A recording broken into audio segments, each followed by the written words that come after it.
The training deck was silent. 60 alien cadets stood in perfect formation, their eyes fixed on the center of the combat ring. Some were 8 feet tall, built like living fortresses.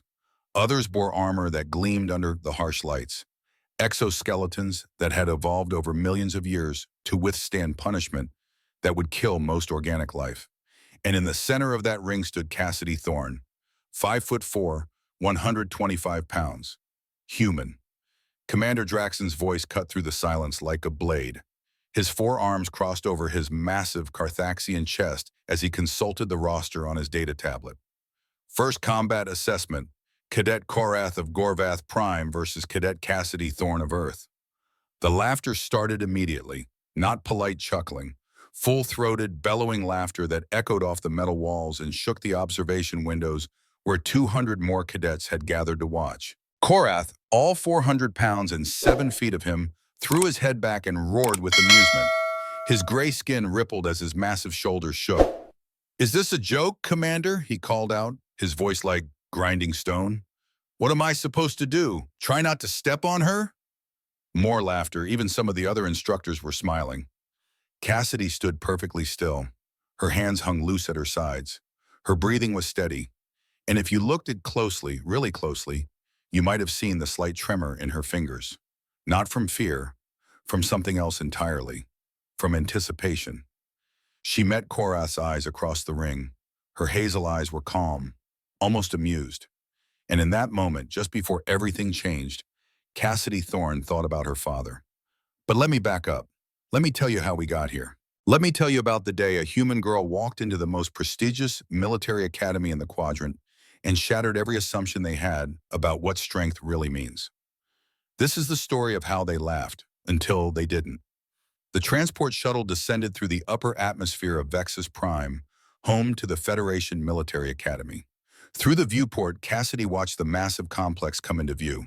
Spires of metal and glass that reached toward the 3 moons hanging in the purple sky. Training facilities that covered an area the size of a small city. Barracks that housed cadets from 67 different species across 200 planets. It was the most elite military academy in known space. Graduation from this place meant respect. It meant opportunity. It meant proving that your species, your world, your people had something valuable to contribute to the galactic community. And Cassidy Thorne was the first human to ever be accepted. She adjusted the small duffel bag on her lap. Everything she owned fit inside. A few changes of clothes, a data pad loaded with anatomical studies of 40 different alien species, a small kit for maintaining equipment, and sewn onto the outside of the bag, carefully stitched in place, was a patch from the United States Air Force. Faded blue fabric with silver wings, her father's patch. The only thing she had left of him. The shuttle shuddered as it touched down in Base 17. Through the viewport, Cassidy could see the hangar. Massive, cold, utilitarian, transport ships of various sizes and configurations lined the walls. Cargo drones moved with mechanical precision. And standing near the primary exit, waiting, was a figure that made Cassidy's breath catch in her throat. 8 feet tall, 4 arms, each one corded with muscle that could crush steel. Skin the color of burnished bronze. Eyes that seemed to see through everything they looked at. A Carthaxian, one of the warrior species that had formed the backbone of the Federation military for 300 years. The shuttle door hissed open. The air that rushed in was different from Earth's, thinner, colder, carrying scents she didn't recognize. Cassidy picked up her duffel bag, took a breath, and stepped onto alien soil for the first time in her life. The walk from the shuttle to the hangar exit felt like a mile. Her boots, still new, echoed on the metal deck.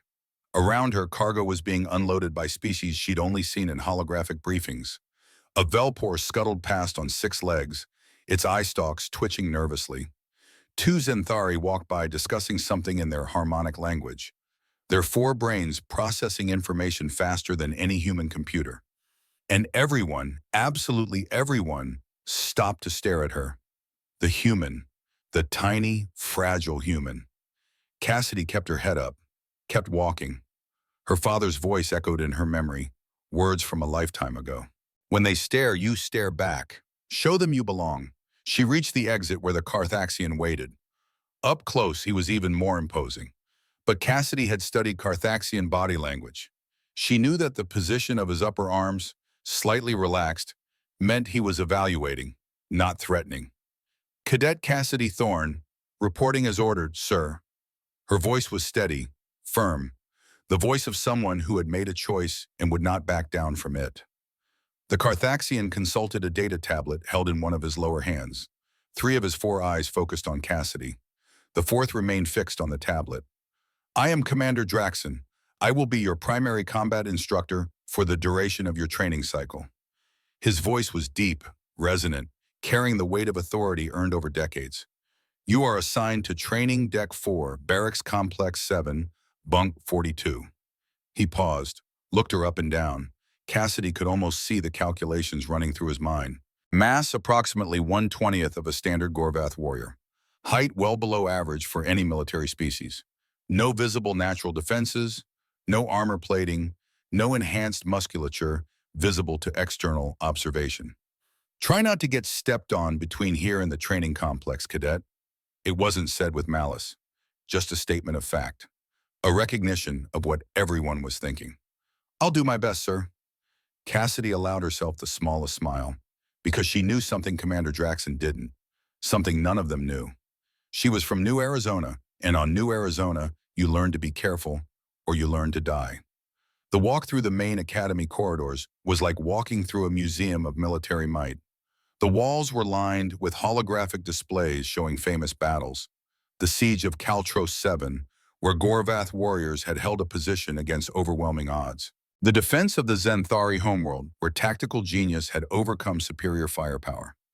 The liberation of the Threndel system, where diverse species working together had achieved the impossible. History, glory, legacy. Cassidy took it all in. She had spent months studying these battles, learning the tactics, understanding the strategies. Because she knew that to succeed here, she would need more than just physical capability. She would need to prove she could think like a soldier, fight like a warrior, lead like an officer. The corridor opened into a wider space where multiple hallways converged, and that's when she saw them. 5 Gorvath cadets, massive beings that made even Commander Draxon look small. They were clustered near the entrance to the training section, talking among themselves in their rumbling language. As Cassidy approached, they fell silent. The largest one, his skin darker than the others and marked with what looked like ritual scarring, stepped forward. But knowing something intellectually and experiencing it emotionally were 2 very different things. She felt her hands start to tremble, felt the familiar tightness in her chest, the voice in the back of her mind that whispered that maybe they were right. Maybe she didn't belong here. Maybe she was just a human girl who had gotten lucky on some entrance exams and was now in a way over her head. But then she felt the weight of her father's patch on her duffel bag. She remembered sitting in the hospital on New Arizona, holding his hand as the life support machines beeped their futile rhythm. Remembered his final words, Cassidy, listen to me.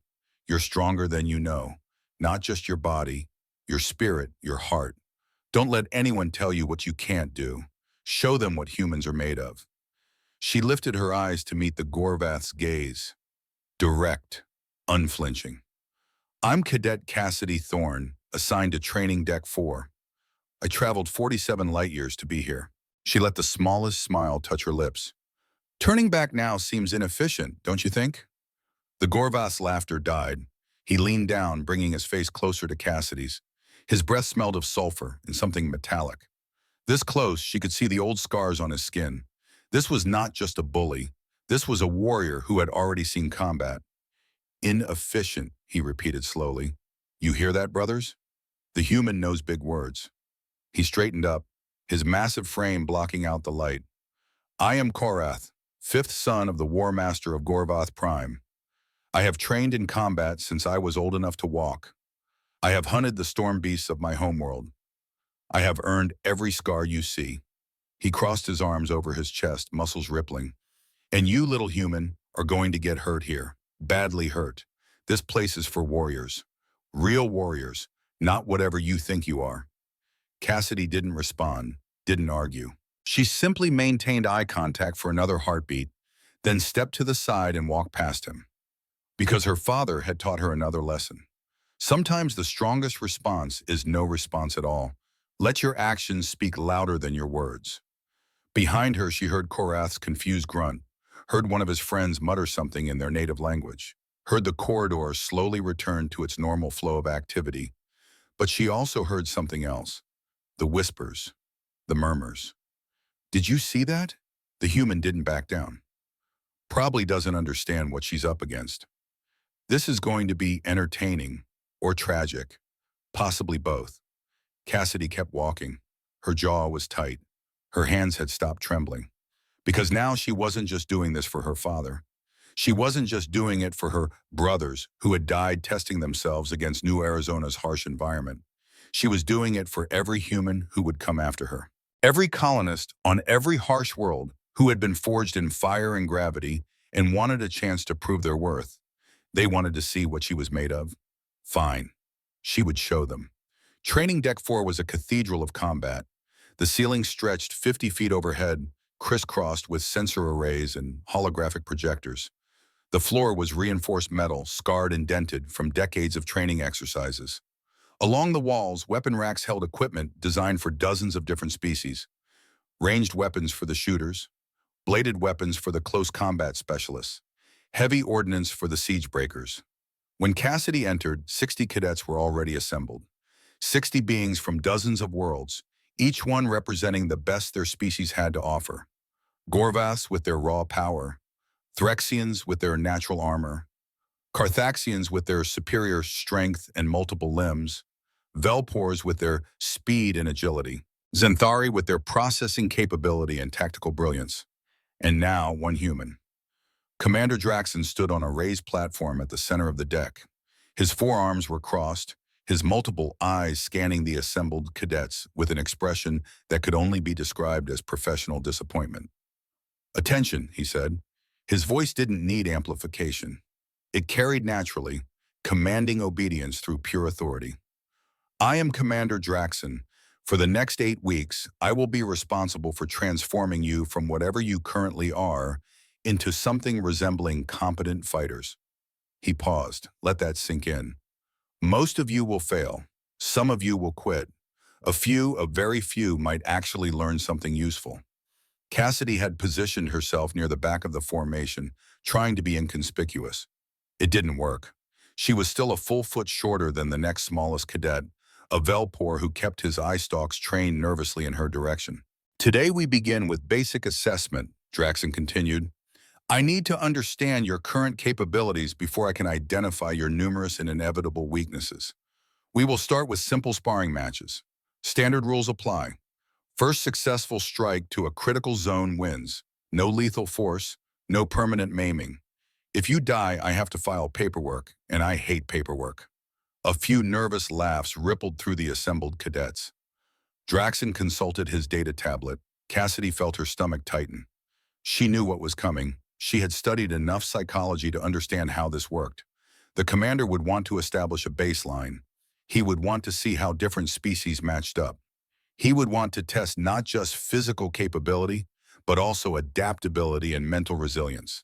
And what better way to do that than to pair the weakest-looking cadet against one of the strongest? "First match," Draxon announced.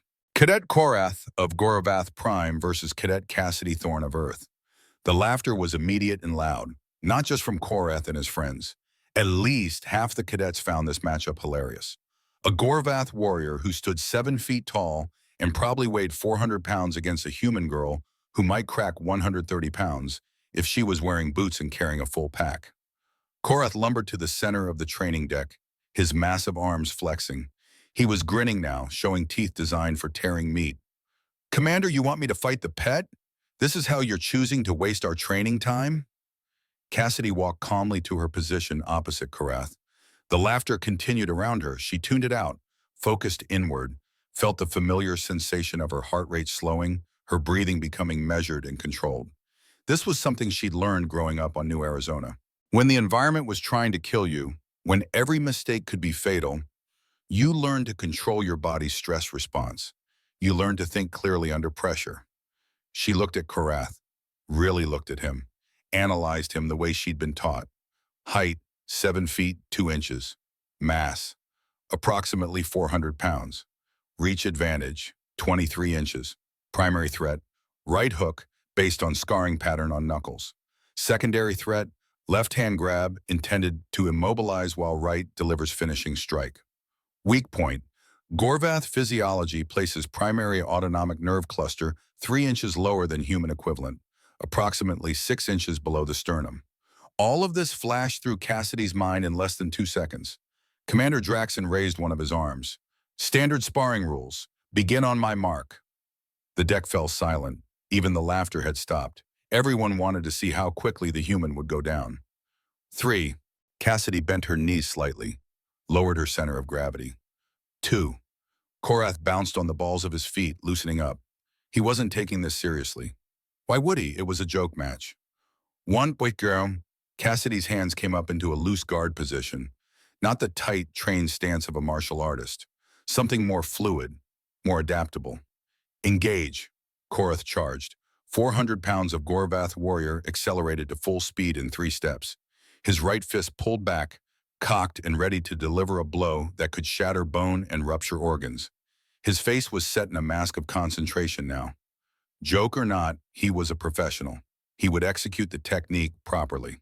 The crowd watched, some already wincing in anticipation of the impact. Cassidy stood perfectly still. Korath closed the distance. 20 feet, 15, 10, 5. 3 feet away, he committed to the strike. His right fist launched forward with all the power his massive frame could generate. The air actually rippled with the force of it, and Cassidy simply stopped occupying the space where his fist was going to land. It wasn't a dodge, not exactly. More like she had calculated, down to the millimeter, exactly where she needed to be and exactly when she needed to be there. She shifted 8 inches to her left. Korath's fist passed through empty air and with such velocity that it created a visible sonic disturbance. The momentum carried Korath forward. He was overextended now, balance compromised, center of gravity forward and exposed. Cassidy's hand came up. Not a punch, a palm strike. Simple, basic, the kind of technique taught in first-year self-defense courses, but delivered with absolute precision to exactly the right point. Her palm made contact with Korath's abdomen, 6 inches below his sternum. Approximately 60 pounds of force transferred through the point of impact. The sound was like a gunshot in the enclosed space of the training deck. Korath stopped moving, just completely stopped. His eyes went wide. His mouth opened, but no sound came out. For a moment, just a fraction of a second, he stood there frozen. Then all 400 pounds of Gorvath warrior collapsed backward onto the training deck with a crash that shook the entire floor. The silence was absolute. Medical drones deployed from their ceiling compartments, their sensors scanning Korath's unconscious form. Red lights flashed as they assessed the situation. No permanent damage, no broken bones, no internal bleeding, just his entire nervous system temporarily overloaded from the shock of having his primary autonomic nerve cluster disrupted with surgical precision. Cassidy stepped back to her starting position. Her breathing was still steady, not even elevated. She looked down at her hand, flexed it once, then looked up at Commander Draxon. The Carthaxian commander was staring at her. All 4 of his eyes were focused on her with an intensity that would have been uncomfortable under other circumstances. Cadet Thorne, he said slowly. His voice was carefully controlled, but Cassidy could hear the undertone of shock. What exactly did you just do? Cassidy's response was matter-of-fact, clinical. Palm strike to the solar plexus, sir, or rather the Gorvath equivalent of the solar plexus, based on the anatomical charts I studied during transit. Gorvath primary autonomic nerve clusters are positioned approximately 3 inches lower than human standard. I applied approximately 60 pounds of force to the target point. The impact disrupts respiratory function and triggers a temporary shutdown of motor control. He should regain consciousness in approximately 8 to 10 minutes with no lasting effects. She paused. Standard non-lethal takedown technique, sir. The training deck was still silent. Every cadet was staring at Cassidy with expressions that ranged from shock to disbelief to what might have been fear. 60 pounds of force, she had said, like it was nothing. Like she hadn't just dropped a warrior 3 times her size with a single strike. Commander Draxon's expression was unreadable. He looked down at his data tablet, then back at Cassidy, then at the medical drones working on Korath. "Next match," he said, his voice tight. "Cadet Vexler of Clan Mandible versus Cadet Cassidy Thorne." The Threxian stepped forward. Vexler was smaller than Korath, but no less impressive. Its entire body was encased in natural armor, layers of chitin that had evolved over millions of years to withstand punishment that would destroy most organic material. Its forearms ended in serrated blades that could shear through metal. Vexler approached the sparring area slowly, carefully. Where Korath had been confident to the point of arrogance, Vexler was cautious, analytical. It stopped at the designated position and regarded Cassidy with compound eyes that saw in spectrums humans couldn't perceive. "I do not wish to hurt you, human," Vexler said in its clicking, chittering language. The universal translator rendered it into standard Federation speech. "Perhaps you should withdraw. You have proven your point." Cassidy shook her head. "I appreciate your concern, Vexler, but I'm here to train, same as you. Let's see what we can learn from each other." Vexler's mandibles clicked in what might have been approval or might have been resignation. Hard to tell with Threxians. Commander Draxon gave the signal to begin. Vexler didn't charge. It circled, using its natural armor as defense while probing for openings. This was smart, tactical, exactly what a trained fighter should do against an unknown opponent. Cassidy mirrored the movement, stayed just outside Vexlar's strike range, observed, calculated. They circled each other for 15 seconds. The tension in the room was palpable now. This wasn't a joke match anymore. This was two skilled combatants evaluating each other. Then Vexler lunged. Its serrated forearm blade came up in a strike that would have carved through flesh and bone like tissue paper, fast, precise, professional. Cassidy blocked it, barehanded. Her forearm made contact with Vexler's chitinous blade. And there was this sound, hard to describe, like metal scraping against something harder than metal, a screech that made several cadets wince and cover their ears. Vexler pulled back immediately, stared at its forearm, at the crack that was now running through the chitin, a visible fracture in armor that was supposed to be nearly indestructible. Cassidy's arm showed a slight red mark where the blade had made contact. Nothing else. The mark was already fading as she watched, her enhanced healing factor kicking in. "How, Dicky?" Vexler managed to click out. Its entire body language showed confusion. This shouldn't be possible. Chitin armor could withstand plasma strikes. It could turn aside blades forged in singularity furnaces. It could not, should not, fracture from contact with bare organic material. Cassidy looked at her forearm, flexed it, then looked up at Vexler with something like sympathy. "Bone density," she explained. Her tone was conversational, educational even. "Humans from high-gravity worlds develop significantly denser skeletal structures. I'm from New Arizona, colony world with approximately 1.7 times Earth standard gravity. My bones have adapted over 6 generations of selective pressure." She paused, then added almost apologetically, "They're really hard. I'm sorry about your armor. Dr. Quillix can probably repair it. Should heal in a few weeks." She had fractured Threxian battle chitin by blocking, with her bare arm, by simply being in the way of the strike. Commander Draxon was rapidly recalculating every assumption he had made about human physiology, about Cassidy Thorne, about what it meant when a species evolved under conditions more extreme than their baseline. "Anyone else want to volunteer to spar the human?" he asked the assembled cadets. His voice carried an edge now. Not one hand raised, not one tentacle extended, not one limb of any kind moved. Smart beings. "Very well, Cadet Thorne.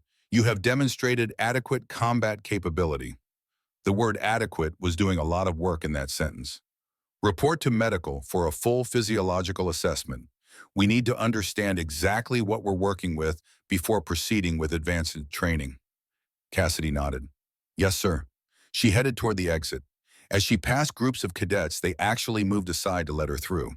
The human who they had been laughing at 30 minutes ago now had warriors from a dozen species nervously giving her space. But nothing in his 3 decades of medical practice had prepared him for the scan results now displayed on his console.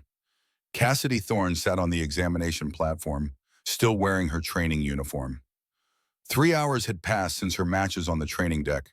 3 hours of being poked, prodded, scanned, and analyzed by equipment that hummed and clicked and occasionally made sounds that reminded her uncomfortably of her father's life support machines. Dr. Quillix's four brains were working overtime, processing the data from multiple angles simultaneously. His harmonic voice, usually so calm and measured, carried an edge of disbelief. This is remarkable, unprecedented. I have reviewed the physiological profiles of over 200 species, and I have never seen adaptive evolution this pronounced in such a short timescale. He manipulated the holographic display with practiced gestures. Cassidy's skeletal structure appeared in the air between them, rendered in perfect detail. Every bone, every joint, every connection point. Your bone density, Dr. Quillix continued, highlighting sections of the skeleton with a gesture, is 3 times baseline human standard. Not just thicker bones, denser. The molecular structure has been fundamentally altered. Carbon-silicon hybrid matrices that shouldn't be possible without direct genetic engineering. He zoomed in on her right forearm, the same arm that had blocked Vexlar's blade. Here, the impact site. Do you see this? Microfractures, yes, but already healing. Your osteoblasts are operating at a rate I've only observed in regenerative species. You'll be at full strength in 72 hours. Another gesture. The display shifted to show her muscular system. Muscle fiber composition optimized for explosive strength rather than endurance. Fast twitch dominance approaching 90%.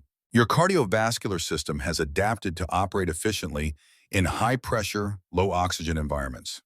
Hemoglobin variants I've never documented in baseline humans. He paused, all 4 of his eyes focusing on Cassidy. And your nervous system. Reaction time clocked at 92 milliseconds. That's faster than our computer-assisted targeting systems. Faster than most synthetic combat drones. Cassidy watched the holographic display of her own body rotating slowly in the air. She had known she was different. Growing up on New Arizona, you couldn't help but notice. The other children from off-world, the ones whose families hadn't been on the colony for generations, they tired faster, got hurt easier, struggled with the gravity in ways that seemed strange to her. But seeing it laid out like this, seeing the exact measurements of how different she was, that hit differently.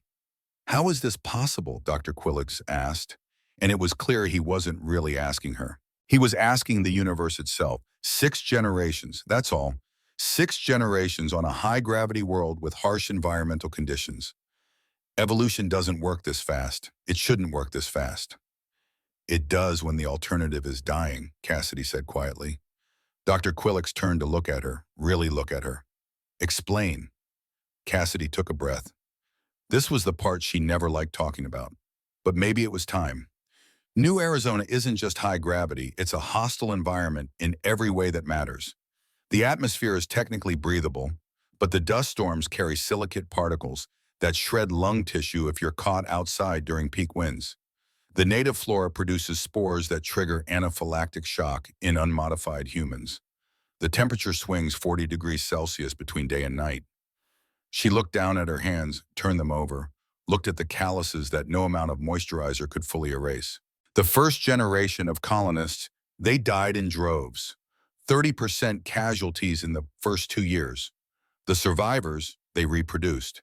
And their children, the ones who made it, they were different, stronger, more resilient.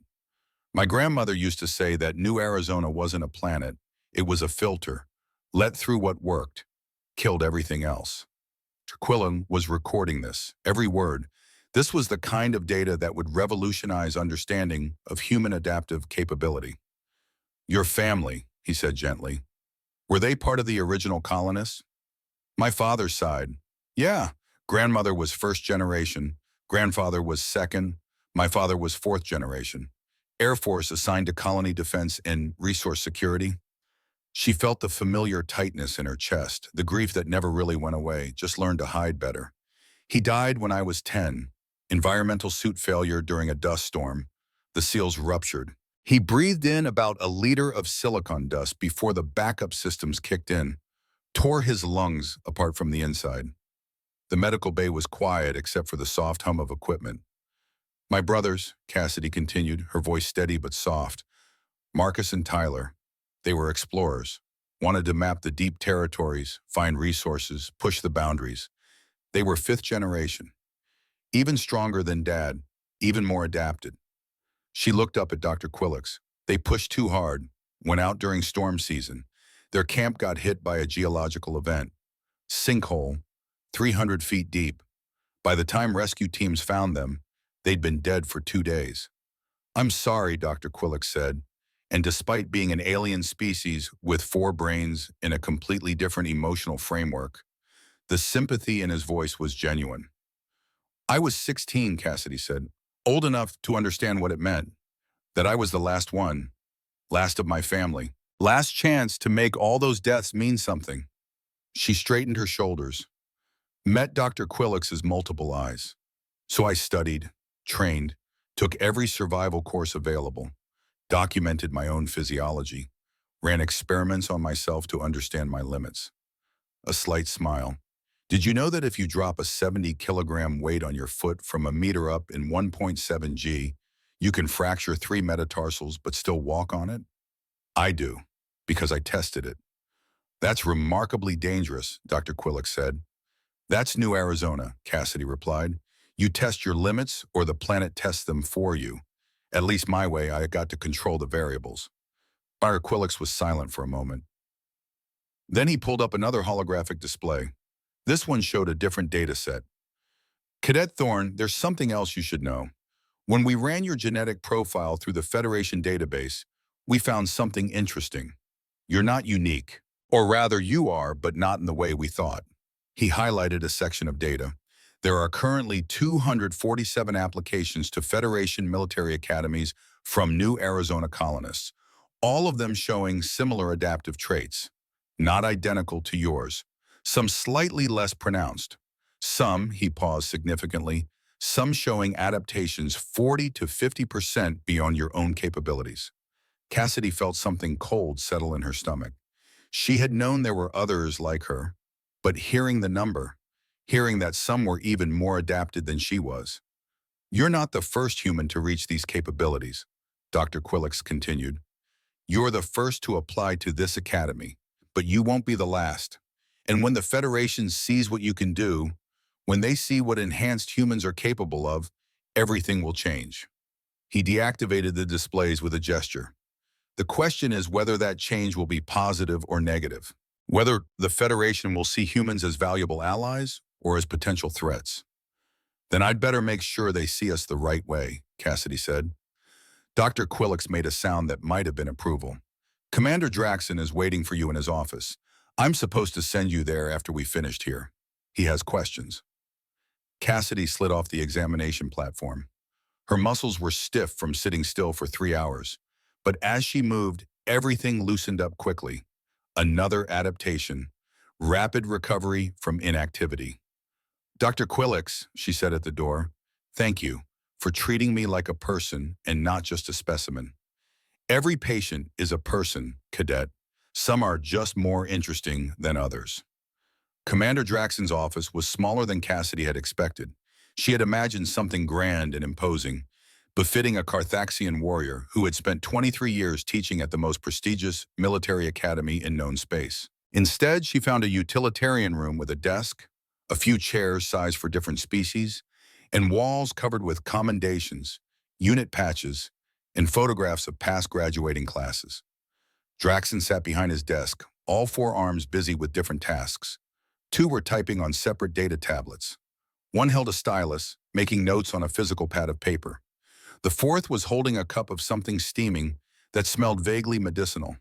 He looked up when Cassidy entered, gestured to a chair with the arm holding the stylus. Sit, Cadet. Cassidy sat. The chair was designed for beings larger than her, so her feet barely touched the floor.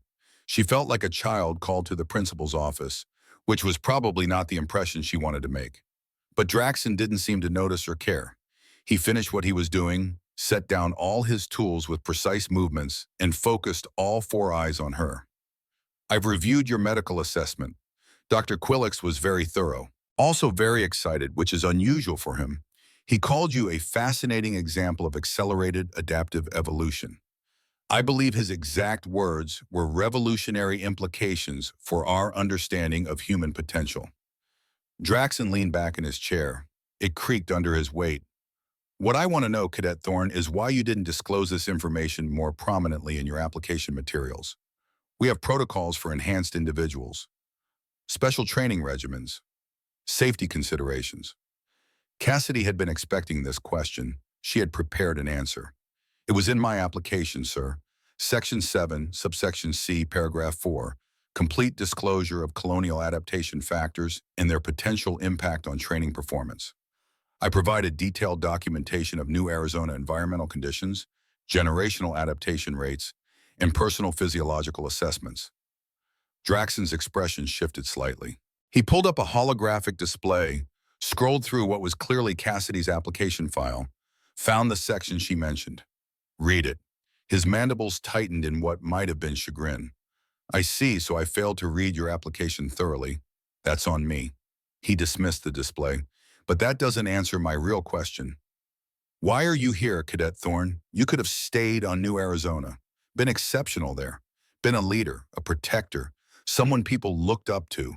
Instead, you came here, where you knew you'd be surrounded by species that evolved completely different advantages, where you knew you'd face mockery, prejudice, and physical danger. He leaned forward, and despite his alien features, his expression was surprisingly human. Curious, maybe even concerned. Cassidy was quiet for a moment. This was the question she had asked herself 1,000 times during the application process, during the long shuttle ride to Vexus Prime, during the walk from Base 17 to this very office. Because being the strongest person in a small pond is boring, sir. Draxon's eyes widened slightly, not the answer he was expecting. I grew up on a colony of 12,000 people, Cassidy continued. Everyone knew everyone. And yeah, I was strong by their standards. Fast, resilient, but there was no challenge in it, no growth, no chance to test myself against the best the galaxy has to offer. She met his gaze directly. I want to learn from species with thousands of years of warrior traditions. I want to understand tactics and strategies that my people haven't even thought of yet. I want to get better. And maybe I want to show that humans can contribute something valuable to the Federation beyond just being average at everything. There was no arrogance in her voice, no false bravado, just honest ambition and a desire to improve. Draxon was silent for a long moment. Then he did something Cassidy hadn't expected. He smiled.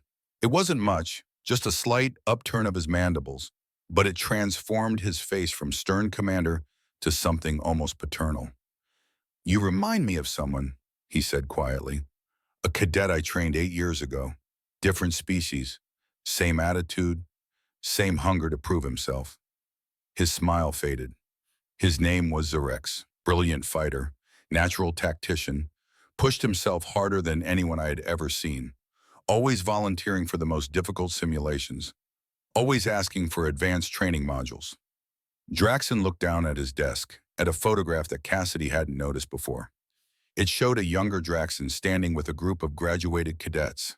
In the center was a being that looked like crystal given form, facets catching the light. He died during a training accident, equipment malfunctioned during a zero-gravity combat simulation. His containment field failed. He was exposed to vacuum for 40 seconds before we could recover him.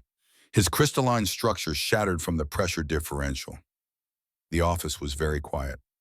I pushed him too hard, Draxon said.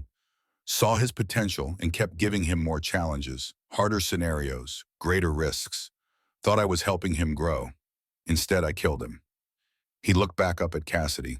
So when I see you, Cadet Thorne, with your enhanced abilities and your determination to prove yourself, I see Zyrex. And I'm terrified I'm going to make the same mistake.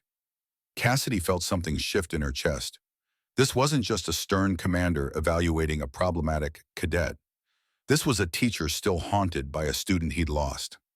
Someone who cared deeply, maybe too deeply, about the lives in his care.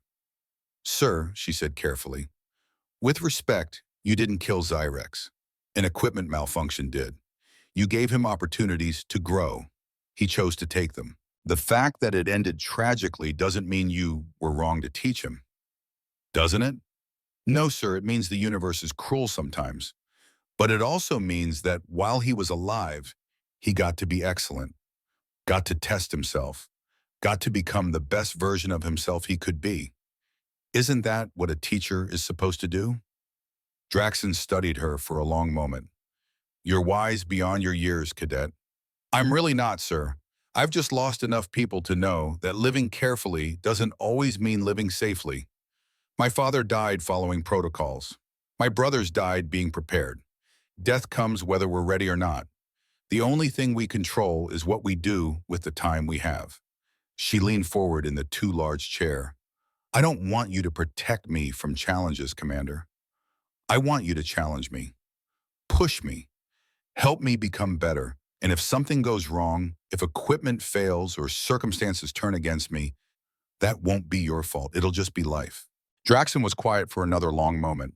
Then he nodded slowly. Very well, Cadet Thorne. Starting tomorrow, your training regimen will be adjusted to account for your capabilities. You will not be coddled. You will not receive special treatment in the sense of being given easier assignments. You will be pushed harder than anyone else in your class because you can handle it. Understood? Yes, sir. I wouldn't want it any other way. Good. He picked up one of his data tablets. Dismissed. Get some rest. Tomorrow we find out what you are really capable of. Cassidy stood, saluted with the precision she'd practiced 100 times, and headed for the door. Cadet. She stopped, turned. Thank you, Draxon said quietly, for giving me a chance. I know I'll be watching you more carefully than the others, questioning every decision, second-guessing every simulation parameter. But I want you to know it's not because I doubt you. It's because I care. Cassidy smiled. The first genuine smile since she'd arrived at the academy. I know, sir, and I'm grateful for it. The next 3 weeks passed in a blur of sweat, pain, and incremental progress. Week 1 was hell. Not because of the physical training, Cassidy's enhanced physiology meant that exercises designed to challenge Gorvath's barely winded her. Running 20 kilometers in full gear? Tedious but manageable. Hand-to-hand combat drills against opponents twice her size? Difficult but not impossible. No, week 1 was hard because of the isolation. Other cadets avoided her, not out of active hostility, but out of fear and uncertainty. She was the unknown variable, the human who had done the impossible. Better to keep distance, maintain professional detachment, than risk getting too close to something they didn't understand. Cassidy ate alone in the mess hall, trained alone when group exercises weren't mandatory. Spent her evenings in her quarters, studying alien anatomy texts and combat doctrine manuals, trying to learn everything she could about her future colleagues, even as they kept her at arm's length. She told herself it didn't matter, that she was here to train, not make friends. But late at night, staring at the ceiling of her small bunk, she felt the weight of loneliness pressing down harder than New Arizona's 1.7G ever had. Week 2 brought a change. It started during a tactical simulation. The scenario involved evacuating civilians from a combat zone while under fire from hostiles.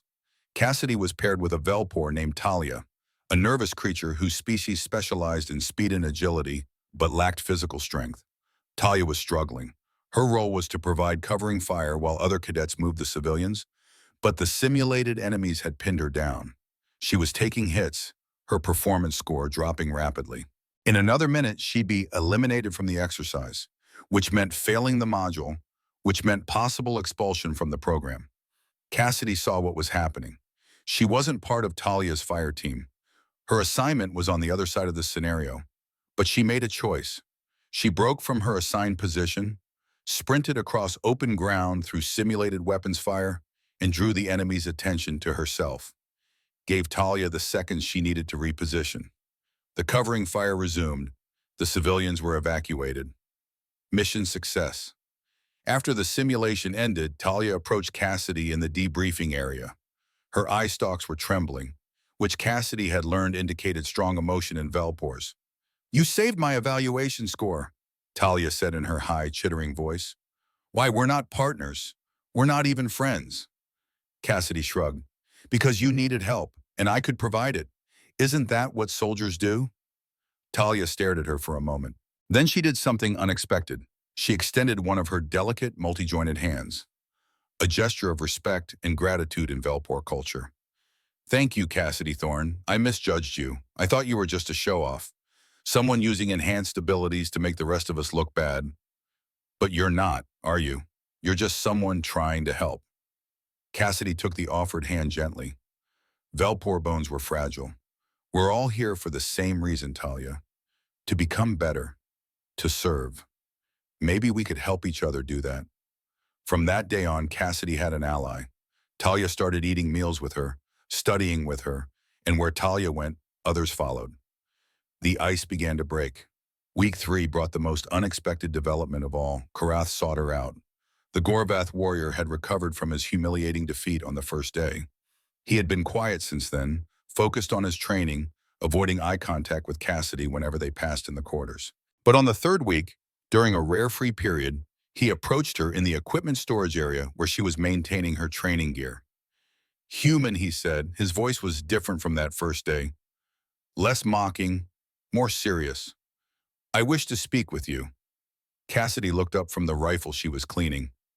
Waited. Korath seemed to struggle with words.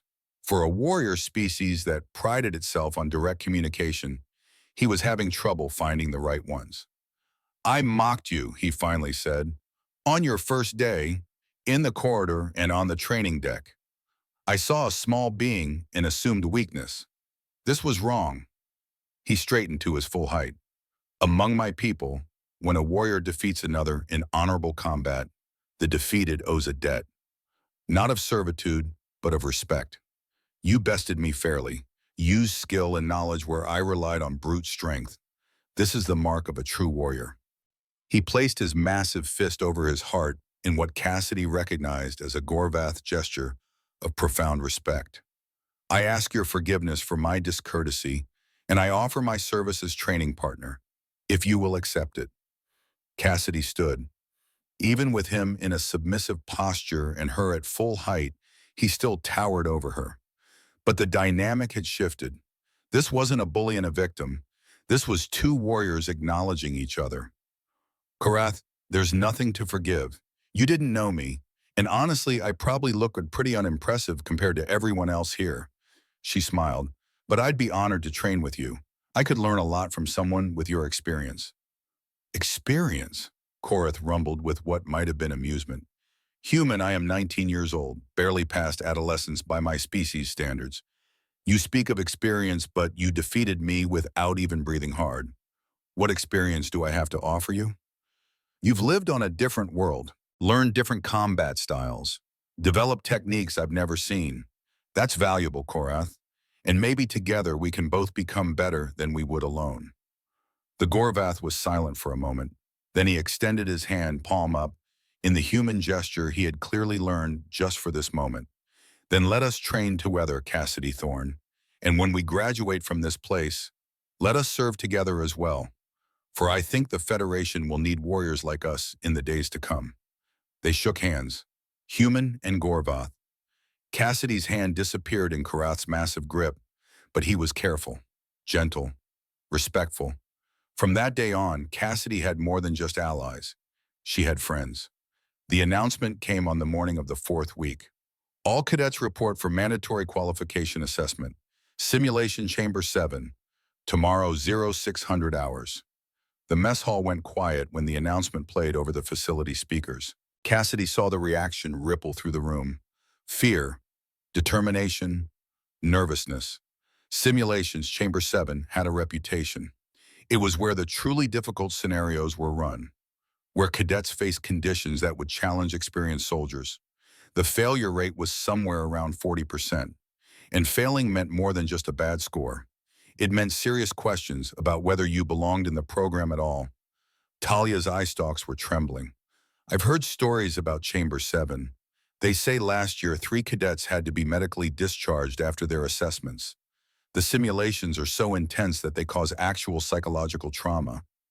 Korath grunted. Rumors and fear-mongering. The chamber is difficult, yes, but it is designed to test us, not break us. Those who fail simply were not ready. Easy for you to say. muttered a Zenthari nearby. Gorvaths are built for physical hardship. The rest of us have to rely on other attributes. Cassidy listened to the chatter but didn't participate. She was already thinking about the assessment, planning, considering variables. That evening, she accessed the training network and pulled up everything she could find about Chamber 7. Specifications, past scenarios, success rates broken down by species. The data was sobering. Toxic atmosphere simulations, variable gravity up to 3 times standard, multiple objectives requiring both combat proficiency and problem solving. Adaptive enemy AI that responded to cadet tactics in real time. And the scenarios could last up to an hour of sustained high-intensity performance in hostile conditions. Cassidy ran the calculations in her head. Her physiology gave her advantages in high-gravity environments. Her bone density and muscle composition meant she could operate at levels that would exhaust other species. Her enhanced healing meant minor injuries wouldn't slow her down. But an hour was a long time. And these weren't going to be simple enemies or straightforward objectives. This was designed to find the limits of every cadet who entered. She sat in her quarters, her father's Air Force patch in her hands, turned it over, felt the worn fabric, the faded colors. A memory surfaced. Her father, home on leave when she was 8 years old. They had been sitting on the porch of their small habitat dome, watching one of New Arizona's spectacular sunsets. The sky had been on fire with colors that Earth's atmosphere could never produce. "Cassidy," he had said, his voice tired but warm, "I want you to understand something. Strength isn't about never being afraid. It's about being afraid and doing what needs to be done anyway." He had put his arm around her shoulders. "Tomorrow I'm going back out on patrol. Dust storm season. It's dangerous work. And I'm scared. Every time I go out, I'm scared. But I go anyway because people are counting on me. Because the colony needs protection. Because that's what it means to serve." He had looked down at her with those same hazel eyes she saw in the mirror every day. "Whatever you choose to do with your life, kiddo, remember that. Fear is natural. Fear is human. But courage isn't the absence of fear. It's fear walking forward anyway." Young Cassidy had leaned against him. "Promise you'll come back?" He had hugged her tighter. "I promise I'll always be with you, no matter what happens." Present-day Cassidy set the patch carefully on her small desk, stood, stretched. Her muscles responded instantly, ready for action despite the late hour. Tomorrow she would enter Chamber 7. Tomorrow she would face whatever the simulation threw at her. And she would do it not just for herself, but for her father who had kept his promise in the only way he could. For her brothers who had pushed too hard, but had never stopped trying to be better.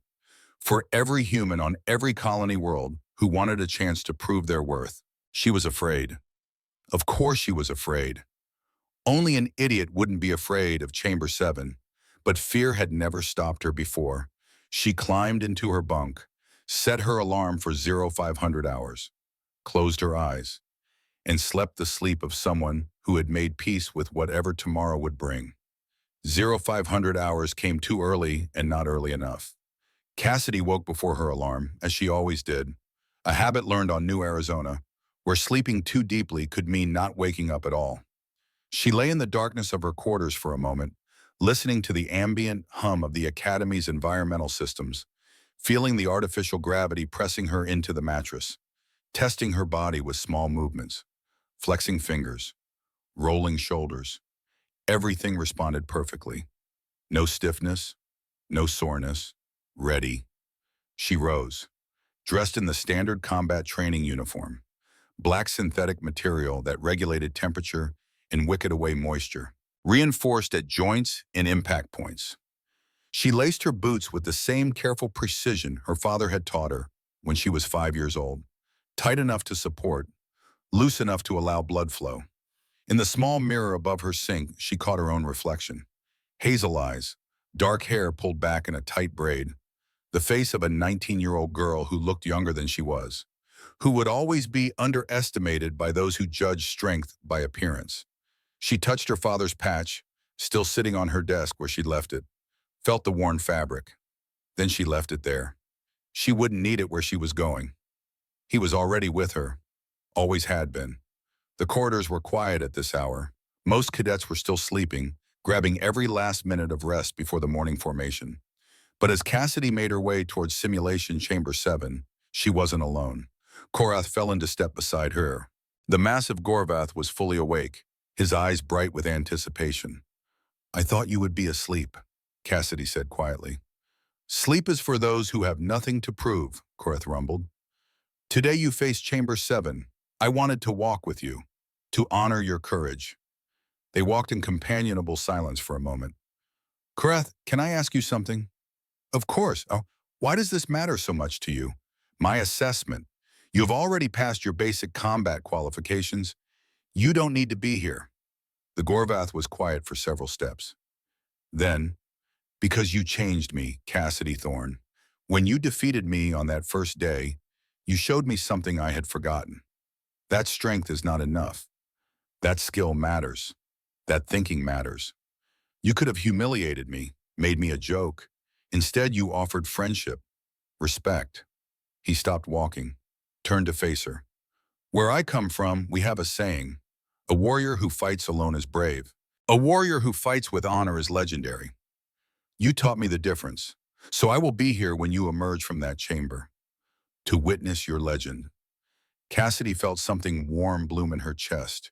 She reached up and placed her hand on Korath's massive forearm. Even standing, she couldn't reach his shoulder. "Thank you, my friend. Go show them what humans are made of."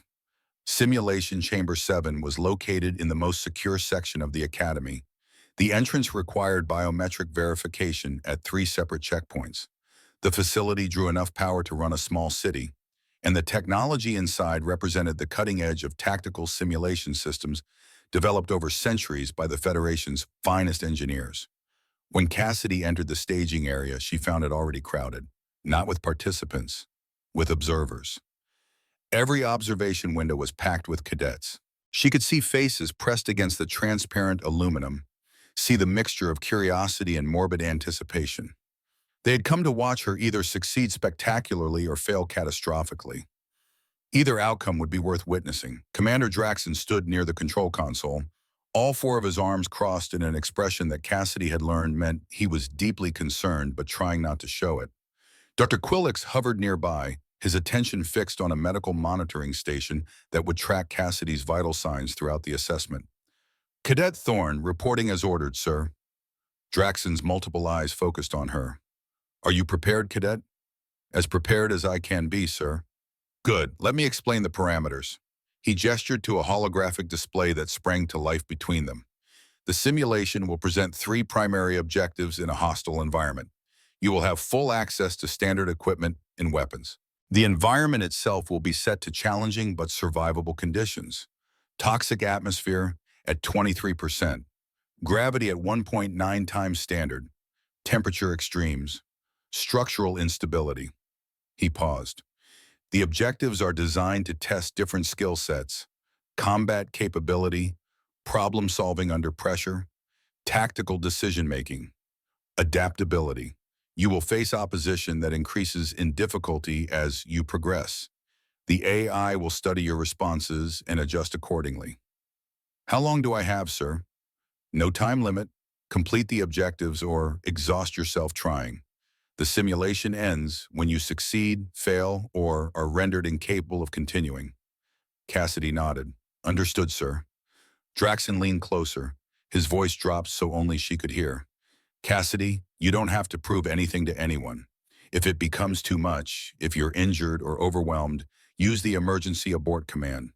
There is no shame in recognizing your limits." She met his gaze, saw the genuine concern there, the fear of losing another student. "I know, sir, but I didn't come this far to stop when things get hard." Something that might have been pride flickered across Draxon's alien features.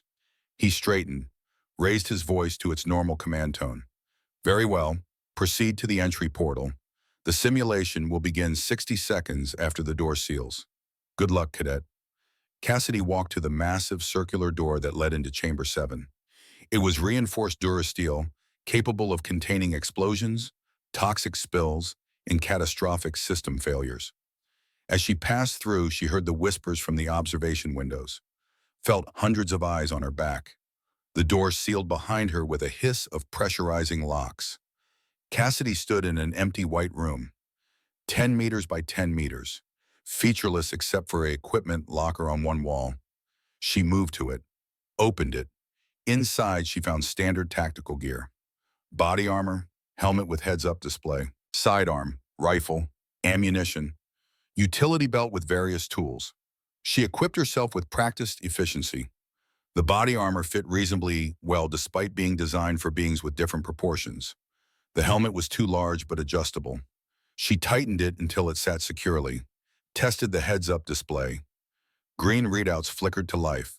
Weapon status, environmental sensors, objective markers that were currently blank. She checked the rifle. Loaded, safety on. Good balance. Designed for the simulation's smart ammunition system. Would deliver varying levels of force depending on target parameters. Could be lethal or non-lethal depending on settings. The 60 seconds passed, a tone sounded, the white walls began to shimmer, and Simulation Chamber 7 came to life. The world materialized around her in layers.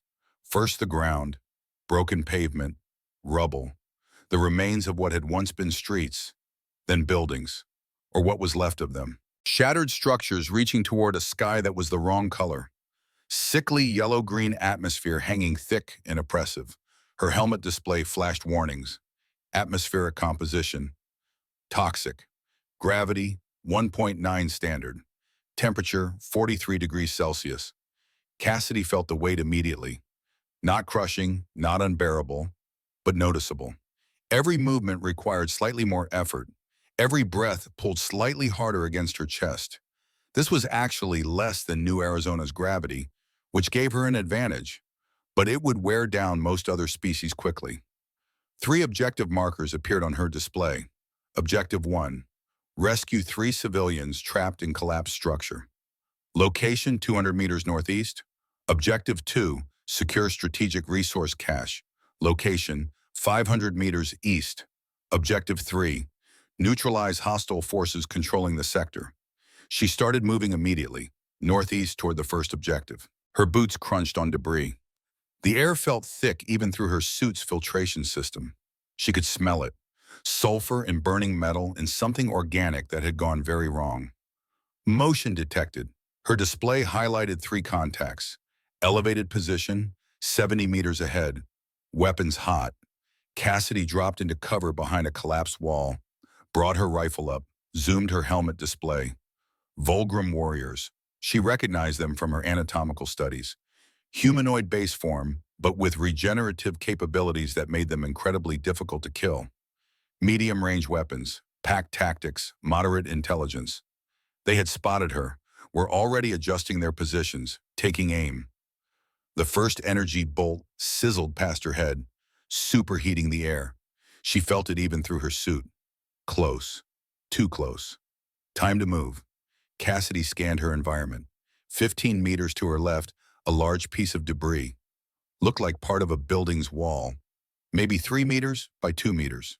Heavy. In 1.9 gravity, probably weighed close to 400 pounds. She sprinted left as more energy bolts tore through the air where she'd been standing. Reached the debris, grabbed the edge, lifted. Her enhanced musculature and skeletal density made it possible. Just barely. 400 pounds in high gravity, the equivalent of lifting nearly 800 pounds on Earth. Her muscles screamed.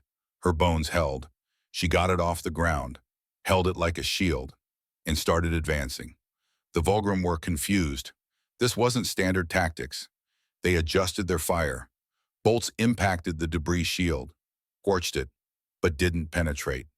Cassidy closed the distance. 50 meters, 40, 30. When she was 20 meters out, she threw the debris. All 400 pounds of it sailed through the air with the velocity of her enhanced strength. The leftmost Volgrim tried to dodge. Too slow. The debris caught him full force, drove him into the ground. Simulated bones broke with sounds like cracking ice. He was out of the fight. Cassidy was already moving. She covered the remaining distance in seconds. The 2 remaining Volgrim shifted from ranged combat to close quarters. They were trained for this. Drew-bladed weapons, moved with coordinated precision. They were skilled. She was better. The first one lunged. She redirected the blade with her rifle. used his momentum against him, swept his legs. He went down hard. Before he could regenerate and recover, she delivered a precise strike to the base of his skull, the spot where Volgrim neurological centers clustered. He went limp. The third one was smarter. Hung back, waited for an opening, watched her movements, learning. Cassidy respected that. She shifted her stance, made herself a harder target. They circled each other for 3 seconds. Then the Volgrim committed. A feint to her left, actual strike coming from the right. Clean, professional. Would have worked against most opponents. Cassidy saw it. Her 92-millisecond reaction time gave her the edge. She blocked the real strike, countered with a palm strike to the chest. The Volgrim's regenerative capabilities were impressive, but they couldn't heal a temporarily stopped heart fast enough to keep him conscious. He dropped. Total engagement time, 37 seconds. Cassidy moved toward the collapsed building. The structure was a death trap, half collapsed, unstable. Every surface groaned with the threat of further collapse. Her display showed 3 heat signatures inside. Civilians, simulated but rendered with enough realism that they would behave like real people. Fear, panic, pain if they were injured. She entered carefully, tested each step before committing her weight. The building shifted around her. Dust fell from above. Somewhere deep in the structure, metal screamed against stone. First civilian, trapped under a beam, female humanoid. Zenthari, based on the body structure. Conscious but unable to move. "I've got you," Cassidy said. "Stay calm." She positioned herself. Braced, lifted. The beam weighed approximately 500 pounds in 1.9 gravity. She got it off the ground, held it. Her muscles burned. Her bones felt like they were flexing under the load. "Move, now!" The Zenthari scrambled free. Cassidy lowered the beam carefully. Didn't drop it. Didn't want to risk further collapse. "Can you walk?" "Yes. Thank you. Thank you." "Get outside. Move carefully. Don't touch anything you don't have to." The Zenthari fled. Second civilian. Deeper in. Male Velpor, trapped in what had been a lower-level room. The floor had collapsed partially. He was hanging by his forelegs from a ledge. Below him, a 3-meter drop onto twisted metal and broken stone. Cassidy assessed. No way to reach him from the side. The structure was too unstable. He was probably right. The debris pinning him was connected to the larger structure. Moving it would likely trigger a cascade failure. Cassidy looked around, thought fast. Her helmet display showed the structural weak points, the load-bearing elements, the collapse vectors.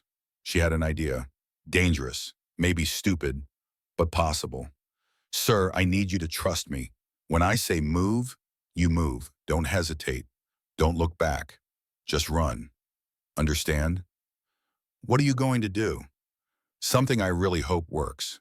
She positioned herself at a key support pillar, one that was already cracked, already failing. Put her hands against it. "Ready?" "You're insane." "Probably. Ready?" "Yes." Cassidy pushed. The pillar gave way. The structure began to collapse. But not randomly, not chaotically. Following the vectors she'd calculated, falling away from the trapped man, giving him maybe 2 seconds of clearance before the whole section came down. "Move!" The man rolled free. Cassidy was already running, grabbed him by the collar, hauled him toward the exit. Behind them, the building was disintegrating, a wave of destruction chasing them through the corridors. They burst out into open air half a second before the structure completed its collapse. The shockwave threw them forward. They hit the ground hard, rolled, came to rest in a cloud of dust and debris. Cassidy's ears were ringing. Her suit was showing damage alerts. But she was alive. The civilian was alive. Objective 1 complete. Time elapsed. 4 minutes, 18 seconds. Through the observation windows, 200 cadets watched in absolute silence. Korath's massive hands were pressed against the glass. "Did you see that?" he rumbled. She calculated the structural collapse vectors in seconds, under pressure, while saving a life. Talia's eye stalks were vibrating so rapidly they were almost invisible. "That's not possible." That level of spatial reasoning and physics calculation requires processor-assisted analysis. She did it in her head. Commander Draxon stood very still. All four of his arms were now uncrossed. His expression was unreadable. Dr. Quillix was monitoring Cassidy's vitals. Heart rate elevated but stable. Oxygen consumption high but manageable. Minor structural damage to her skeletal system already beginning to repair itself. "She's healing in real time," he murmured. "The microfractures in her left radius are already showing calcification. This is remarkable." On the display, Cassidy was getting to her feet, checking her weapon, orienting toward the second objective. She looked tired, but she wasn't stopping. Objective 2 was 500 meters east through hostile terrain. Cassidy moved carefully but quickly. Every moment spent in this toxic environment was wearing her down. Not quickly, not dramatically, but steadily. A war of attrition between her enhanced physiology and the simulation's harsh parameters. The resource cache was located in what looked like a military compound. Fortified walls, automated defense systems, energy barriers. This wasn't going to be a smash and grab. This was going to require thinking. She circled the perimeter, studied the defenses. Her helmet display analyzed the patterns. 3 automated turrets, overlapping fields of fire, sensor grid, energy barrier at the main entrance. Standard doctrine would be to call for support. Bring in a team. Use specialized equipment to disable the systems methodically. Cassidy was one person with a rifle and determination. She picked up a rock, baseball-sized, tested its weight. Then she threw it. The rock sailed in a high arc, came down right in the sensor grid's detection zone. The nearest turret swiveled, tracked, fired. The rock exploded into dust. Cassidy was already moving. She had counted. The turret's firing cycle was approximately 1.3 seconds. Reacquisition time after firing was 0.7 seconds. That gave her a 2-second window. She sprinted, covered 30 meters in those 2 seconds, dropped into cover before the turret could reacquire. 2 more times, 2 more rocks, 2 more sprints. She reached the barrier generator. It hummed with contained energy, designed to resist weapons fire, to turn aside explosive force, to stop any conventional attack. But it wasn't designed to resist someone repeatedly striking the physical housing with enhanced bone density and determination. Cassidy hit it. Her fist connected with the metal casing. The impact reverberated up her arm. Pain flared. Her display showed hairline fractures forming in her metacarpals. She hit it again, and again, and again. 15 strikes. The metal dented, cracked. Sparks flew from exposed circuits. The hum changed pitch, became erratic. 20th strike. The generator exploded. Not catastrophically, but enough. Circuits fried, the energy barrier flickered, failed. Cassidy's right hand was a mess of fractures and torn tissue, already healing, but slowly. She wouldn't be able to use it effectively for several minutes. She switched her rifle to her left hand. Not her dominant hand, but she'd trained for this. Always trained for injury, always prepare for the worst. The interior alarm was screaming now, more turrets deploying from the hidden compartments. But she was already inside their optimal firing range, too close for them to track effectively. She moved through the compound like water finding cracks. Fast, fluid, unpredictable. Took out the interior turrets with precise shots to their sensor arrays. Reached the cache. It was a reinforced container, locked with biometric security, designed to keep people out. Cassidy didn't have time for subtle. She placed her rifle against the lock mechanism, fired 3 rounds directly into the electronics. The lock sparked, died. The container hissed open. Inside, weapons, ammunition, medical supplies, exactly what the scenario required her to secure. She transmitted the success code. Objective 2 complete. Time elapsed from start. 11 minutes, 42 seconds. Cassidy leaned against the container, breathing hard now. The high gravity was beginning to really affect her. The toxic atmosphere was irritating even through her suit's filtration. Her right hand was throbbing, healing but not healed. She checked her weapon. Still functional. 2/3 ammunition remaining. Her display updated. Objective 3, neutralize hostile forces. 12 contacts. coordinated combat formation, mixed species, professional military training, 12 opponents, trained, coordinated, and she was already tired. She smiled grimly. Just getting interesting. They came at her with textbook precision, fire teams of 3, overlapping fields of fire, coordinated movement. Someone or something was commanding them with real tactical intelligence. Cassidy assessed her situation. Open ground between her position and theirs. No cover, no advantage.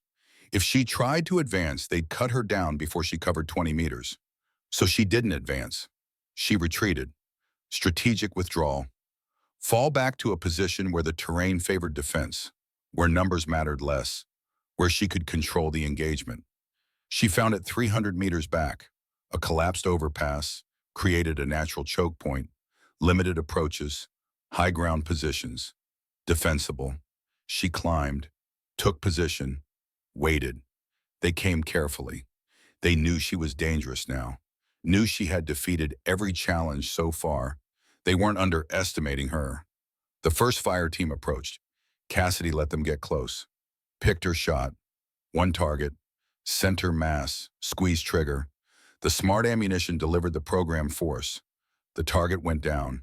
The other 2 scattered. Found cover. Returned fire. This was going to be a long fight.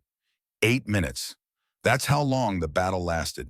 8 minutes of sustained combat in 1.9 gravity, in toxic atmosphere, with injuries already accumulated, against opponents who adapted to her tactics, who learned from their fallen teammates, who pushed her harder with every passing minute. Cassidy used everything she had. The environment became her weapon. She collapsed sections of the overpass to block approaches, threw debris to disrupt formations, used her superior mobility to reposition when they tried to flank. 4 minutes in, she took a hit. Energy bolt caught her left shoulder. Burned through her suit, scorched her flesh. The pain was immediate and intense. Her arm went partially numb. She switched her rifle back to her right hand despite the fractures that were still healing. 6 minutes in, she was down to 3 opponents, but she was also running on fumes. Her enhanced physiology was keeping her functional. But even enhanced humans had limits. Her muscles were screaming, her lungs burning. Every movement was an act of will. 7 minutes, 30 seconds, 2 opponents left. They were coordinating for a final push, one to suppress, one to close. Cassidy saw the plan, understood it, had to admire the tactics even as she prepared to counter them. The suppressing fire came. She ducked behind cover, counted, 3, 2, 1. The second one would be closing now. Coming from her flank, she spun, fired, hit center mass. He went down. 1 left. She stepped out of cover, faced the last opponent across 20 meters of broken ground. They both fired simultaneously. Her shot was true. Hit center mass. The opponent went down. His shot was also true. Caught her in the chest. The body armor took most of it, but not all. The impact drove the air from her lungs. Cracked 2 ribs. She went to one knee. For a moment she couldn't breathe, couldn't move. Just knelt there trying to remember how lungs worked. Then training kicked in. Shallow breaths. Control the pain. Don't panic. The ribs were cracked, not broken. She could function. She got to her feet. Objective 3 complete. Total time elapsed. 21 minutes, 6 seconds. Her display showed all 3 objectives marked complete. Mission success. She had done it. Chamber 7 beaten. Against all odds, against professional military AI, against her own body's limitations, she had won. Cassidy allowed herself one moment of satisfaction. One breath of relief. Then her display flickered. Bonus scenario unlocked. Warning. Advanced difficulty protocol engaged. 20 elite Krell War Masters deploying. The world shimmered, and they appeared. 20 of them. Each one 7 feet of heavily armored death. Krell War Masters were the elite shock troops of a species that had conquered 40 systems before being integrated into the Federation. They were trained from birth in combat, enhanced with the best technology their civilization could provide. Each one was worth 10 standard soldiers, and there were 20 of them. In the observation room, Dr. Quillix's voice was sharp with alarm. This shouldn't be possible. The bonus scenario is theoretical. It's never been used on actual cadets. Commander Draxon was already moving toward the emergency shutdown controls. Abort simulation. Authorization code Draxon Alpha 7. Nothing happened. The simulation continued. Override rejected, the system responded in its calm, synthetic voice. Bonus scenario parameters locked. Cannot abort until completion or cadet incapacitation. Through the observation window, 200 cadets watched as Cassidy Thorne faced an impossible situation. She was exhausted, injured, running on determination and nothing else. And now she had to face the equivalent of a small army. Draxon's hands were moving across the controls frantically, trying every override code he knew. Nothing worked. In the simulation chamber, Cassidy stood very still, looking at the 20 War Masters as they moved into combat formation. Professional, efficient, deadly. Her display was flashing warnings. Critical fatigue, significant injuries, ammunition low. Recommendation: abort mission. She heard Draxon's voice over the comm system. Cassidy, the abort command isn't working. I'm going to manually breach the chamber. Hold on. But that would take time, minutes she didn't have. The War Masters were advancing. Cassidy thought about her father, dying in a hospital bed, making her promise to show them what humans were made of. She thought about her brothers, pushing themselves to their limits and beyond, never backing down. She thought about the 247 colonists back on New Arizona, waiting to see if one of their own could make it, could prove that humans deserved a place among the stars. She lifted her rifle. Her hands were shaking with exhaustion. Her ribs sent spikes of agony through her chest with every breath. Her shoulder was still bleeding where the energy bolt had caught her, and she smiled. All right then, she said softly. Let's see what I'm really made of. The War Masters charged. The War Masters charged. 20 elite warriors moving with synchronized precision. Their armor gleamed even in the sickly light of the toxic atmosphere. Each one carried weapons that could punch through reinforced bunkers. Each one had survived battles that would have killed lesser beings. And they were coming for one exhausted, injured human girl who had already given everything she had. Cassidy's mind went very calm. The kind of calm that comes when you've accepted what's about to happen and decided to face it anyway. Her father had told her about this feeling, called it the quiet place, where fear couldn't reach you because you'd already moved beyond it into pure determination. She had maybe 10 rounds left in her rifle, 2 fragmentation grenades on her belt, a combat knife, and a body that was running on fumes and sheer stubbornness. The first 3 War Masters reached her position. She didn't try to fight them head on. That would be suicide. Instead, she used their coordination against them, threw herself between 2 of them just as they were firing at where she'd been. Their shots hit each other instead. The impact staggered them both. Cassidy rolled, came up underneath the third one's guard. Her combat knife found the gap between armor plates at the hip joint. The War Master went down. 2 more converged on her position. She grabbed one of the fallen fragmentation grenades from the first War Master's belt, primed it, threw it not at them, but at the unstable structure behind them. The explosion brought down a section of wall, trapped them under rubble. 5 down, 15 to go, minutes 1 through 3, pure survival, dodge, run. Use the environment. Make them chase her through terrain that favored mobility over firepower. She was faster in the high gravity, more agile. She used that advantage ruthlessly. A War Master cornered her in what had been a vehicle depot. Nowhere left to run. He raised his weapon. Victory in his targeting sensors. Cassidy grabbed a chain hanging from the ceiling, used her enhanced strength to swing herself up and over him. Landed on his back, knife to the neck joint. Another one down. 10 left. Minutes 4 through 6. She was adapting, learning their patterns. These were elite warriors, yes, but they were also products of their training, predictable in their excellence. She started anticipating their moves, positioning herself where they would have to interfere with each other to get clear shots. A memory flashed, her brother Marcus, teaching her to hunt storm lizards on New Arizona. Don't fight fair, Cass. Fair gets you killed. Fight smart. She was fighting smart, using every dirty trick, every environmental hazard, every weakness in their coordination. 7 left, minutes 7 through 9. The adrenaline was fading now. Her body was screaming at her. The broken ribs were grinding with every breath. Her vision was tunneling. Her movements were getting slower, sloppier. But she wasn't stopping. A War Master caught her with a grazing shot, burned across her left leg. She went down. Rolled, came up firing with the last of her ammunition. 2 shots, both found their marks. 2 more down, 5 left. Another memory, her father in the hospital, his lungs destroyed by silicon dust. Cassidy, listen to me. You're stronger than you know, not just your body, your spirit. Her spirit was all she had left now. Minutes 10 through 12, the final stand. 3 War Masters rushed her simultaneously. Professional, coordinated, no mistakes. This should be the end. Cassidy used the last fragmentation grenade. Not on them. On the support beam above them, the structure collapsed. Not on her. She had calculated the vectors. Let physics do the killing. 2 went down under tons of rubble. 3 left. Her rifle clicked empty. She dropped it. Drew her knife. The remaining War Masters advanced more carefully now. They had learned to respect her, to fear her, this small human who refused to die. The first one lunged. She sidestepped. Too slow. Exhaustion betraying her.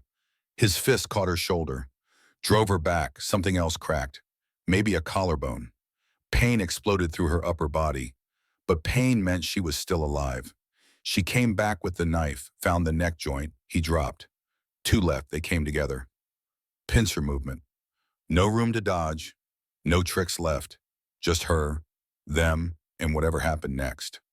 Cassidy thought about New Arizona, about the red sand and the purple sky, about sitting on the porch with her father, watching sunsets that Earth could never produce. She thought about her brothers, their laughter, their dreams of exploration. She thought about all the humans back home, waiting, hoping, needing her to prove they belonged, and she moved, faster than thought, faster than her injuries should allow, driven by something beyond physical capability, beyond training, beyond even her enhanced physiology, driven by sheer human stubbornness. She ducked under the first War Master's swing, used his momentum to throw him into the second. While they were tangled, she was on them, knife finding weak points with surgical precision. 1, 2, they fell. Cassidy stood alone in the rubble and the toxic air, surrounded by 20 defeated War Masters. Her body was broken. Her suit was shredded. Blood was running down her leg, her shoulder, her side. She had cracked ribs, fractured bones, burns, and injuries she couldn't even identify. But she was standing. The simulation froze. A tone sounded. All objectives complete. Bonus scenario complete. Performance rating, exceptional. Cassidy tried to take a step toward the exit. Her leg gave out. She went to one knee, then the other, then forward, catching herself with her hands. "I did it, Dad," she whispered. "I showed them." And then the world went black. Cassidy woke to the soft hum of medical equipment and the smell of antiseptic. For a moment, she thought she was back on New Arizona, in the hospital where her father had died. But then her vision focused and she saw Dr. Quillick standing over her, all 4 of his eyes showing concern. "Cadet Thorne, welcome back to consciousness."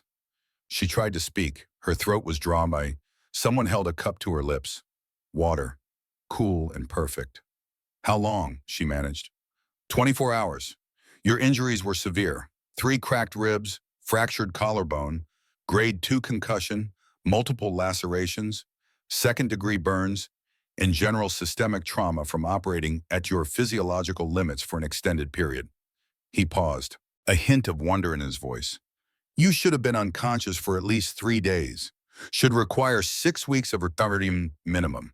But your enhanced healing factor, Cassidy, you're already showing 70% improvement. Your bone fractures are calcifying at rates I've never documented. Your burns are nearly healed. It's remarkable." "The assessment," Cassidy said. "Did I pass?" Dr. Quillick's made a sound that might have been a laugh. "Assistant Cadet, you set a record. No one in the 23-year history of Chamber 7 has ever completed all three objectives plus the bonus scenario. Most cadets struggle with just the three basic objectives. You defeated 20 Krell War Masters while already exhausted and injured. The door to the medical bay opened. Commander Draxon entered. All four of his arms were loaded with data tablets, but he set them down immediately when he saw Cassidy was awake. Cadet Thorne. Sir. She tried to sit up. Pain flared. She gasped. Stay down, Draxon ordered. His voice was stern, but his eyes were gentle. That's a direct command. He pulled a chair over. Sat. For a long moment, he just looked at her. When I saw you collapse in that simulation, when I couldn't override the system to get you out, I thought, he paused. I thought I had failed another student, that my desire to test you, to push you, had cost another life. I'm still here, sir. You are, against all logic and probability, you are. He leaned back. Cassidy, I need to tell you something. About Zyrex, the student I lost 8 years ago. She waited. I didn't just push him too hard. I was afraid of him, of what he represented. His species was new to the Federation. They had abilities that threatened the established order. There were whispers, political pressures. Some believed they should be limited, controlled. His mandibles tightened. I told myself I was treating him like any other student, but I wasn't. I was testing him, trying to find his limits, prove he wasn't as dangerous as people feared, and in doing so, I created the conditions for his death. He looked directly at Cassidy. When you arrived, I saw the same pattern beginning. A new species with enhanced capabilities, political concerns, pressure to prove you could be controlled. And I was so afraid of repeating my mistake that I almost made a different one. Sir, I almost didn't let you tree, almost kept you in basic training, held you back, because I was afraid of losing you like I lost him. He smiled, sad but genuine. But you taught me something, cadet. You taught me that protecting someone from challenges isn't the same as keeping them safe, that students need to be trusted to know their own limits. He reached out with one hand, placed it gently on her shoulder. Zyrex died because I didn't trust him. You live because I finally learned to trust. Thank you for that lesson. Cassidy felt tears on her cheeks. He'd be proud of you, sir, for learning, for changing. And your father would be proud of you for proving what humans can be. The graduation ceremony was held in the Academy's main assembly hall, a vast space designed to accommodate thousands. Every seat was filled, cadets from all training programs, instructors, Academy staff, and in the place of honor, representatives from the Federation Council. Cassidy stood in formation with the 59 other cadets who had completed the training cycle. She was still healing, still moved a little stiffly, but her uniform was crisp, her posture perfect, her eyes forward. The ceremony proceeded with military precision. Names were called, cadets received their certifications. Applause followed each one. Then Commander Draxon stepped to the podium, his voice carried to every corner of the hall. Today we recognize not just completion of training, but excellence in service. The following cadets have demonstrated extraordinary capabilities. He read through a list: combat proficiency, tactical excellence, leadership potential. With each award, a cadet would step forward, receive a medal, return to formation.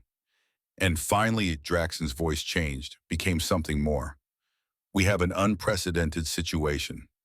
A cadet who has achieved highest honors in every category, who has set a record in Chamber 7 that may never be equaled, who has demonstrated that courage, skill, and determination transcend species barriers.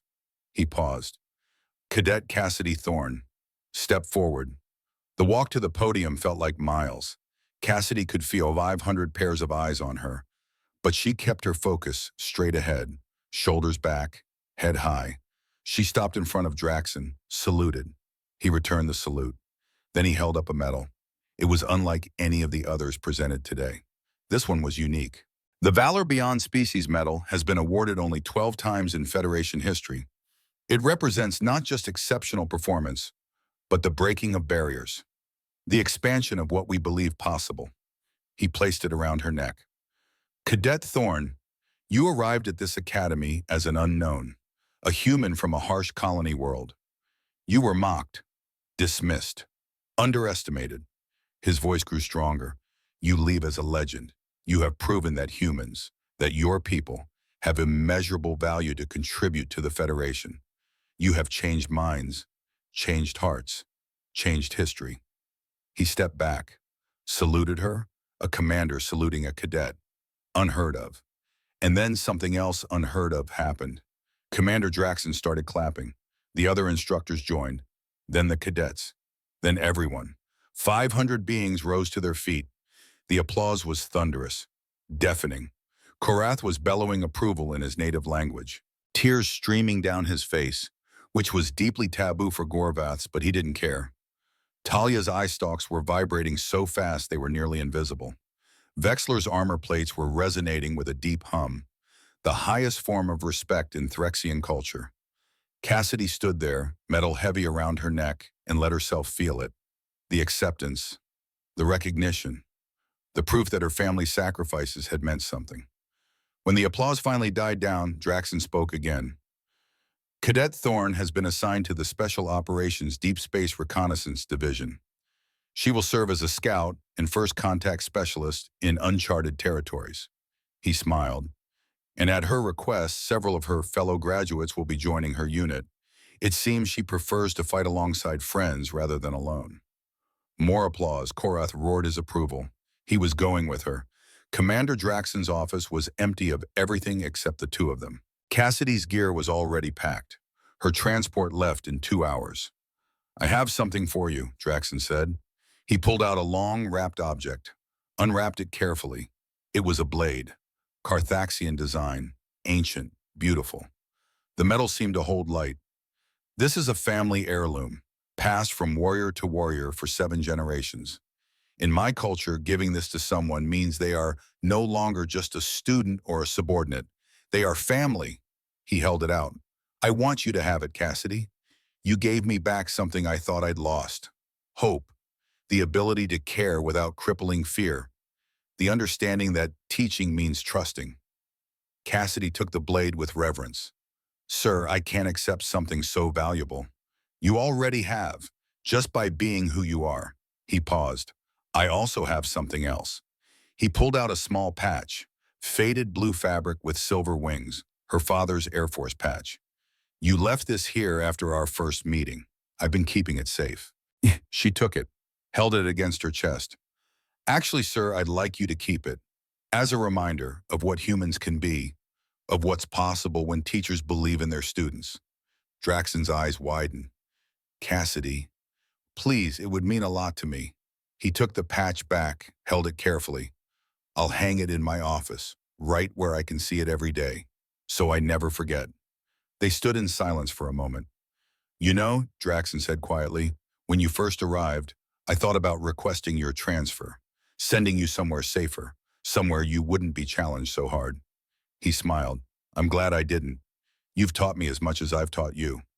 You taught me discipline, sir, strategy, how to think 3 moves ahead. And you taught me courage, real courage. Not the absence of fear, but the decision to move forward despite it. He straightened, extended all 4 arms in a gesture of profound respect. Serve well, Cassidy Thorne. Make us proud. I will, sir. I promise. The reconnaissance ship Horizon's Edge cruised through uncharted space. The crew was small, elite, hand-picked. Lieutenant Cassidy Thorne stood on the bridge, reviewing stellar charts. She'd been promoted after her first 2 missions, not because of political pressure or special treatment, because she'd earned it. Contact, Korath announced from the sensor station. His massive frame dwarfed the chair he sat in. Distress signal, Federation frequency, heavily damaged ship, life signs critical. Set intercept course, Cassidy ordered. Ready medical bay. Talia, prep rescue equipment. Aye, Lieutenant, the Velpor responded from engineering. As they changed course, a second alert chimed. Cassidy pulled up the data, her eyes narrowed. Unknown vessels, 3 of them, intercepting the damaged ship. Energy signatures don't match any known species in our database. She studied the readout. These ships were fast, heavily armed, moving with coordinated precision. Threat assessment? She asked. Hi, Lieutenant. Their weapons capabilities match or exceed our own. Recommend calling for backup. Cassidy looked at the distress signal, at the life signs fading, at the unknown vessels closing in. She thought about her father, about her brothers, about every human who had ever looked at the impossible and said, "Try me." She smiled. "Negative on the backup, Korath. We'll handle it ourselves." She moved to her command station. "All crew to battle stations. Let's show them what humans and their friends can do." As the ship accelerated toward danger, Cassidy caught her reflection in the dark viewport. A 19-year-old girl who had traveled from a harsh colony world to the stars, who had been laughed at and dismissed and underestimated, who had proven them all wrong. "Here we go," she murmured. They laughed at Cassidy Thorne when she arrived at the Federation Military Academy. A human girl, barely 5 feet tall, challenging warriors from species that had evolved under conditions far harsher than Earth. They laughed when she walked through our corridors, when she stood in our training decks, when she faced opponents 3 times her size. They laughed until she shattered their assumptions along with the training deck floor, until she broke supposedly indestructible armor with her bare hands, until she completed challenges that should have been impossible, until she defeated 20 elite warriors when she should have been broken. She didn't just prove herself, she proved all of us wrong. Proved that strength isn't about size or species, that courage isn't about fearlessness, but about choosing to act despite fear. That one person with enough determination, with enough heart, can change the course of history. I trained her to fight. She taught me to hope again. Taught me that caring about students isn't a weakness. That trust isn't the same as recklessness. That sometimes the greatest act of teaching is simply believing. Cassidy Thorne didn't just earn her place among the stars. She claimed it. And in doing so, she opened the door for thousands more. Humans from harsh worlds, from colony planets where survival required evolution, from places where being average meant dying. They're coming now, to our academies, to our ships, to our ranks. 247 applied this cycle. Next cycle, it will be thousands. And we're ready for them because one small human girl taught us that we had been thinking too small, that the galaxy is bigger than our assumptions, that potential lives in unexpected places. The Federation will never be the same. Humanity has arrived, and the galaxy is better for it. The horizon's edge streaking through space toward unknown enemies and impossible odds. On the bridge, Cassidy Thorne stands ready. Behind her, Korath and Talia at their stations. A human and 2 aliens who had learned that family isn't about species. It's about who you choose to fight beside. In Commander Draxon's office, 200 light years away, a faded Air Force patch hangs on the wall. Beside it, the words, "In memory of those who push limits so others can soar." And on New Arizona, 247 young humans complete their training, preparing to follow in Cassidy's footsteps, to prove what their people can be. The Academy's next incoming class will have humans from 15 different high-gravity colonies, each one with their own story, their own reasons, their own determination to show the galaxy what they're made of. They laughed at the human girl. They won't make that mistake again.